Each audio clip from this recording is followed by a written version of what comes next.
Right, welcome everyone back to the Guidebook Greenroom and our fourth in our final part of our branding mini series. And as we alluded to at the last episode, this week we're really excited. We have our first, not only our first customer on this series, but our first customer ever in the Guidebook Greenroom, which is super exciting. So we're joined today by Jordan from Iowa State. And Jordan, firstly, thank you for coming in and hanging out with us on a Friday, but also we'd love to just kind of get a little bit of a sense of what you do over at Iowa State, and yeah, hear a little bit about that. Yeah, thanks for having me. Um, as Nathan said, my name is Jordan Baumgardner. I'm the assistant director for Destination Iowa State at Iowa State University. That's in our Office of New Student Programs. So our office is responsible for orientation and then transition programming for all new undergraduate students. So both transfer students and first year students as well. Amazing. As Nathan said, welcome to the Green Room. Jordan, we're so happy to have you. I'm really excited to dig into your perspective as somebody in the higher education space, as somebody kind of responsible for a number of key events in that, life cycle for students and families. And as someone who's just like really passionate about what you do. So I'm excited again for you to share your expertise with us. And for this branding mini series, it's been really fun to explore the concept and like philosophy of brand beyond a logo or like a jingle in a commercial. So, coming from that higher education lens, what does brand mean for your organization? Yeah. I'm glad you talked about like it being more than a logo or colors and those things. Because for me, it really relates to the values, the mission, the personality of of the institution. Um, when I think about brands, especially for the university, there's a connection there. There's a level of trust. When it comes to new students, they are going to be investing time, money at the institution, and they want to know that they are going to get their money's worth out of that. But then we also, being in new student programs, we work with parents and guests as well, and they're dropping their students off. And so they want to know that we're going to take care of their students, that we're going to support their students. And so brand goes deeper than just, oh, it's Iowa State or it's this institution. It is, this is what I'm going to experience. This is what I expect to get out of there. I can tie myself to that institution and feel like that's a place that I can be successful.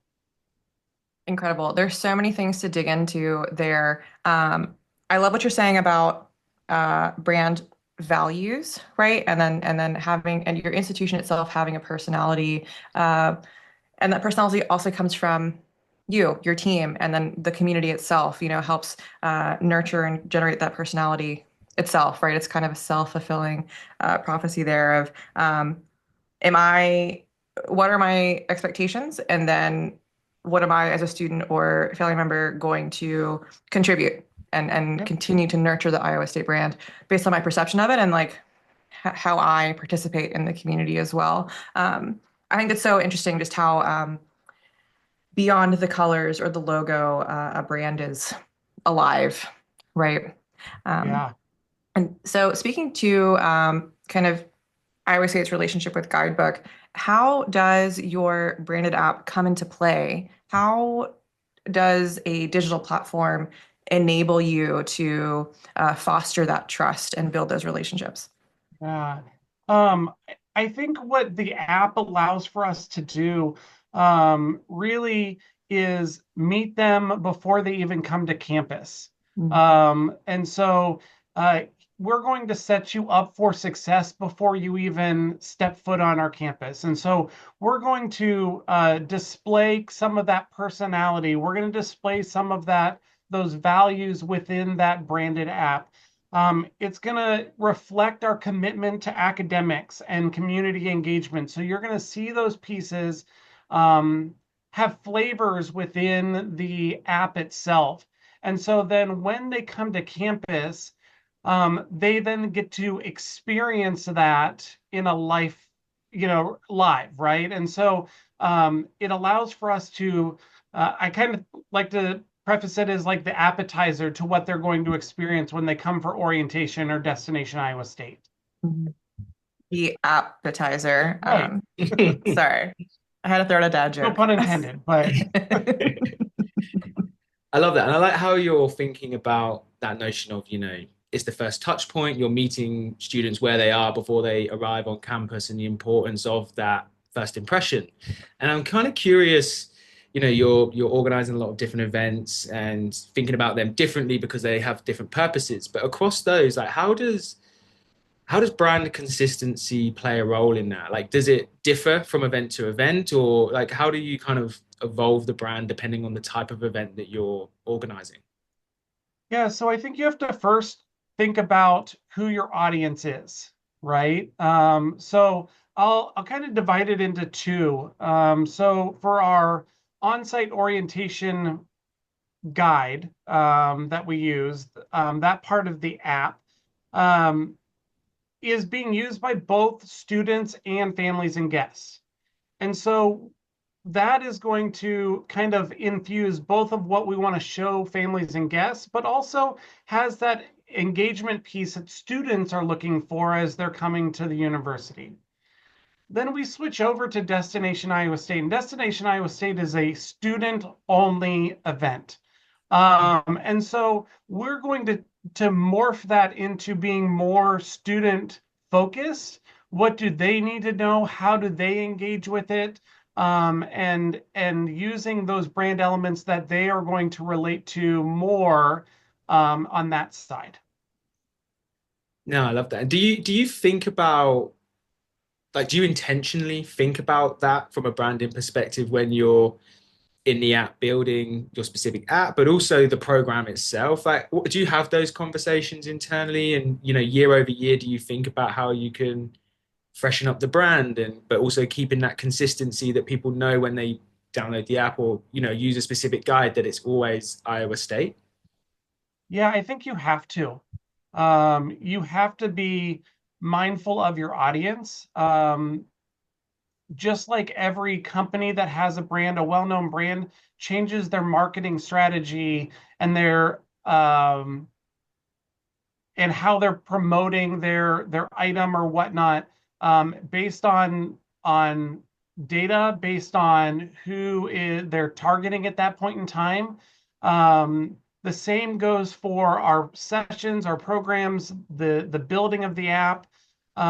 We've got to know who we're targeting at that point. And I honestly think that's the first conversation that has to occur is who is this for? What are the features that those folks are looking for?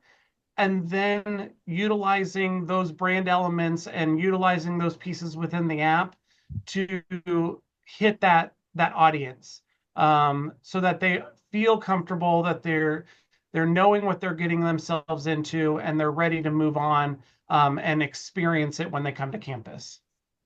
I love that deliberate approach to the way you're thinking of brand and really thinking of the students, the parents, and how they are such different audiences for you, right? And they have a Yeah. very different role to play for you as a school. And I'm curious because you mentioned data and you mentioned engagement as well earlier. Like, have you seen an impact on engagement or even confidence, if you can measure that at all by having a branded app? Um, you know, I would say we've always had a branded app since we started Mm. using guidebooks, so it's kind of hard to compare before when we didn't even have an app. I mean, we started using Guidebook and we just went branded right away, right? Because we knew the importance of branding with engagement in those pieces.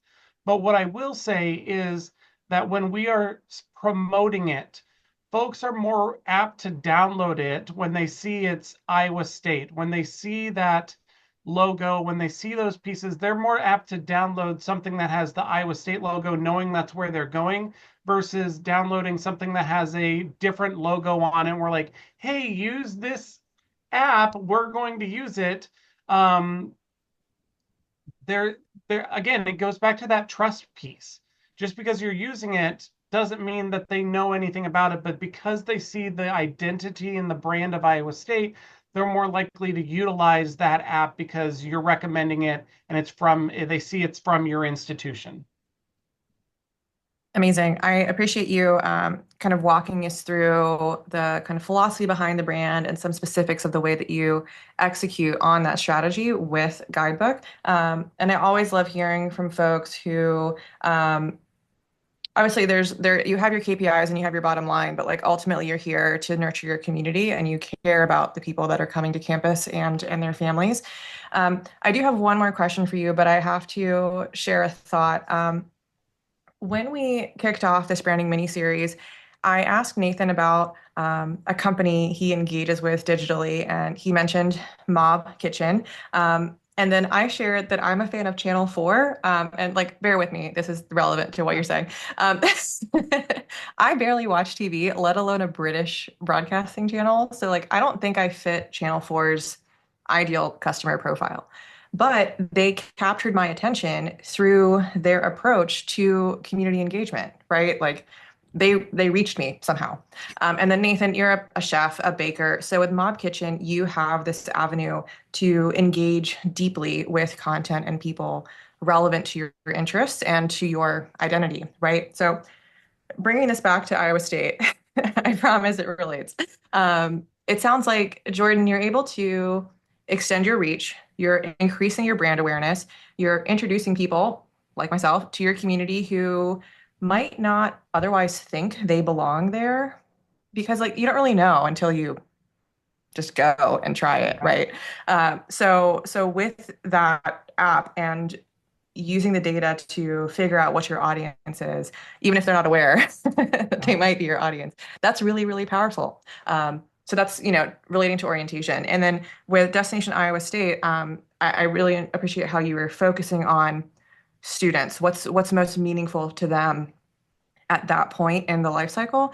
And that's more like Nathan with Mom Kitchen, right? You're forging and intensifying connections with your community members using this resource they carry with them, wherever they are, Iowa State is part of them and it's in their pocket if they need to like reconnect or plug in or get information or see what's going on.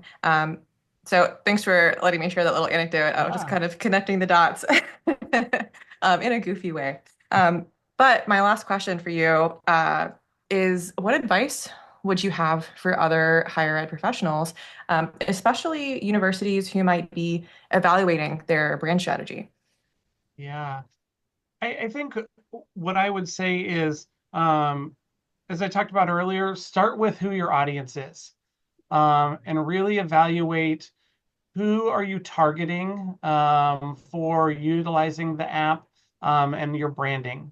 That will allow for you to clearly map out how you want to engage with the platform, what you want to develop with the platform, and what features you want to offer.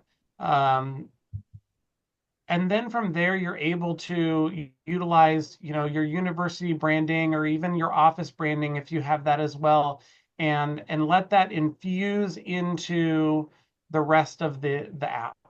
And so, start with that audience, and then allow the rest of the institution's vision and mission and personality to spice up, if we're going to talk about the kitchen, to add those spices to the app, to really hone in with that audience and connect with them. Amazing. I love that. I think that's such a great way to bring this episode and mini series to a close. So, Jordan, firstly, thank you so much for coming in and hanging out with us and sharing a lot of your insights and ideas around branding. It's not lost on us that, you're a customer and you've given, some time up on your Friday to come and hang out in the green room. So really appreciate that. I think it was the perfect way to bring this to a close. And yeah, thank you for coming in and chatting. Absolutely. Thanks for having me. Thanks so much. And we'll see y'all next Friday in the green room. Good to see everyone. Bye.